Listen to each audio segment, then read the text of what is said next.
Chris, good morning. You are all over the trade deadline. So what is your educated guess on where Lowry ends up here? Well, my educated guess would be the Miami Heat. I think when you look at the assets that's out there, I think it makes more sense. I think the Toronto Raptors get a better package with Miami. Now, I will say, with the Lakers have been brought into the fold now with Kyle Lowry, and not to say that they can't get it done, but I just don't think a deal between just the Lakers and Raptors will be able to get it done. I think it would probably have to take a third team. And if we're going down that road with the Lakers, you're probably looking at KCP, Montrezl Harrell. They don't have a first-round pick to get out there, so you're looking at bodies to make salary match as well. I know Toronto would like a young player, young prospect. Now, Horton Tucker was a guy that we've been hearing that the Lakers are just not entertaining moving him. It might take a player like that if the Lakers hope to get something done, right now with just those two teams. But I think in the leaderboard right now it's the Miami Heat. Go ahead. So, Chris, how would Kyle Lowry fit? Let's just do the hypothetical. Let's say they find a third team and they make a deal. Maybe it does cost THT. Maybe it's really expensive. Would he be worth it as a fit with the Lakers?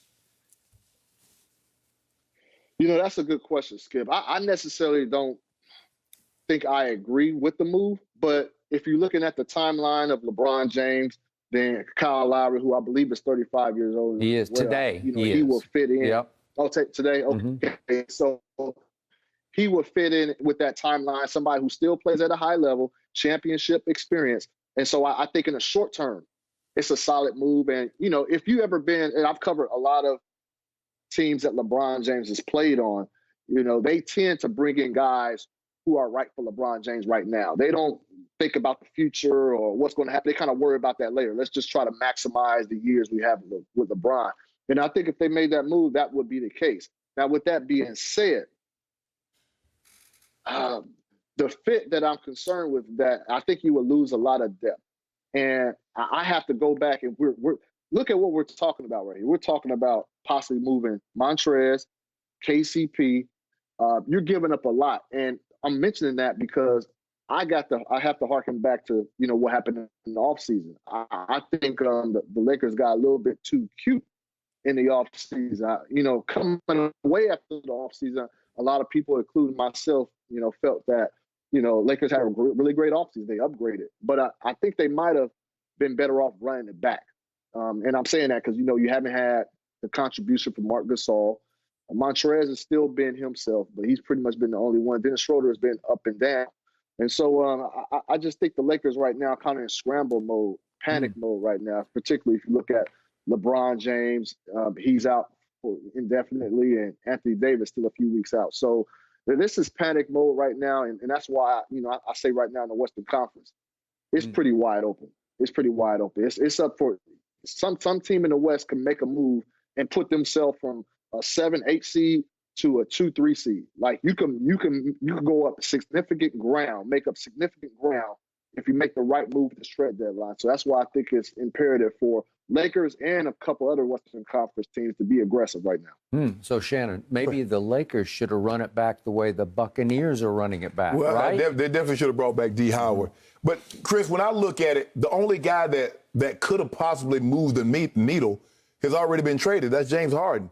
I don't look at anybody else that's available that's going to significant move anybody's needle. Yeah, they might provide them a little depth. But I'm looking at the Lakers. For me, I would rather have Andre Drummond than Kyle Lowry. Now, call me crazy, but they need an athletic big, and they need another shooter. Not only has Marc Gasol been a disappointment, you mentioned Schroeder's been up and down. Kyle Kuzma has not been the consistent. Yeah, he's had a couple of games, a flash here or there, a week period in which he's done. But Wesley Matthews is another guy.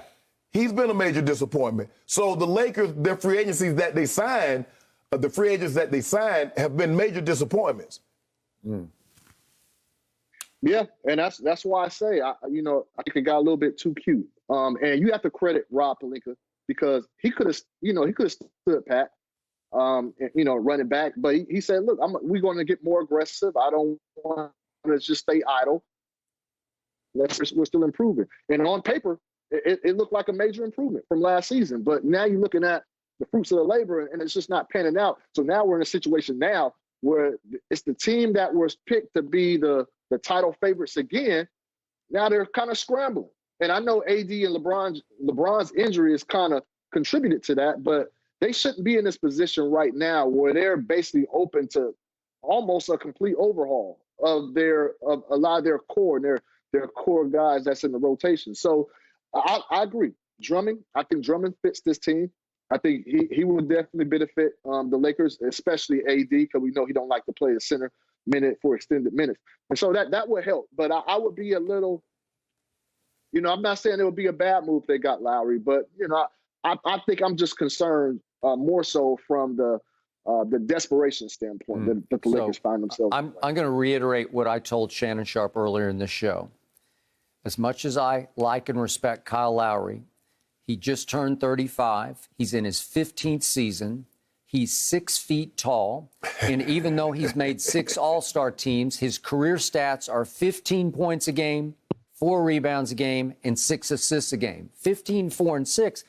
It doesn't knock my socks off. I don't think he's a life changer. I don't think he's a difference maker. And until Kawhi got to Toronto, he and DeMar had no chance against LeBron and company. You know it, and I know it. So I don't know that he could join forces with LeBron and change Laker Nation's life. I just don't know if he's that guy. I'd rather have Bogdan out of Atlanta. Can we get Bogdan out of Atlanta? He seemed to have fallen out of favor down there. We trade him KCP for him.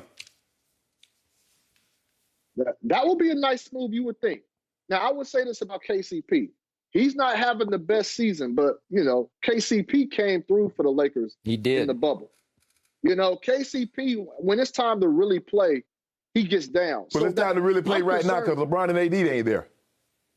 But I get that. I get that, Shannon. But this is the regular season. I get that. And things change. The defensive schemes change when these teams come in with their different plays set up to take out AD or LeBron. KCP has shown that he can step to the plate. This is my concern, guys. This is my concern, is that the Lakers this season, they felt like, look, we're not going to rush AD back if he gets an injury, and the same thing with LeBron. And they're going to be cautious, and they should be. But the problem is that once these guys get back, now it's a filling out process to how long it's going to take for them to return to form. Do they have enough time, enough ground to get back to form? And also, when you add in all these new pieces, now you add in Kyle Lowry, now you're going to dramatically change what you do on the offensive end and defensive end. Because Skip, as you touched on, he's 6 feet tall. So you got to alter things. Is there enough time to get things in place and get everybody on one accord? I don't know. There may be, but that's the problem that the Lakers are going to be facing. With AD and LeBron getting back, and then a couple other pieces, major pieces that you bring to the table. But so Chris, that concerns me a little bit. But Skip, I don't see them. I see if they trade for Kyle Lowry, I think Schroeder's going to be in that package. I think Schroeder and the KCP. I don't think you trade for Kyle Lowry and you keep Schroeder. Okay. You're probably right. You're probably right. Okay, so you dramatically change your chemistry. You change everything. Yeah. Okay, back to Andre Drummond, Chris Haynes. Obviously, he is a candidate to be traded by 3 p.m. Eastern today. But if that doesn't happen, then he's definitely a candidate to be bought out by the Cleveland Cavaliers, and he can pick and choose where he goes. What is your gut feeling? What are you hearing about how that situation will play out and where he might choose to go? He's still open. Like there are some guys that, like say Marcus Aldridge. For the last few weeks, we've been hearing buyout. So there's really not much entertainment going on there. He still could be traded, but it's looking like it's more of a buyout situation. With Drummond, we were hearing both. Like Cleveland is still, they want to get something back in return. So they're going to take it all the way up to the top, to at noon Pacific time to see if they can get something in return. Now, that will bode well, obviously, for the Lakers. I do believe, with the intel that I've gathered, I do believe that if Drummond reaches the buyout market, I believe he's going to be a Los Angeles Laker. Okay. A Laker. The Brooklyn Nets are also in play as well, for their need at that spot as well. But Cleveland, I wouldn't be surprised if a surprise team might be the New York Knicks, who I know are a team that's going to be interested in him when the offseason hits. So don't be surprised if they move in last minute and get on the trade front. But with the intel I'm gathering, I think that Drummond will hit the buyout market, but it's a little too soon to say that. Okay, is there any way the Lakers try to trade for him? What piece would they have that Cleveland would take straight exchange for him? Too much money. Yeah, I don't see that. That's, Drummond makes $28 million. 20 something. 28. 28. Yeah, there's not really. Yeah, there's not really. You can't do that. You can't do that. I do believe LeBron James has always put pressure on his organizations to make sure he bring in talent that's going to help me now. But I don't think in this situation, even LeBron will say, that's wise to trade away assets for a guy's salary that's making that type of salary right now, and it's going to be a free agent in the offseason. So I don't think that's a move you make. Okay, so Chris, wrap it up for us.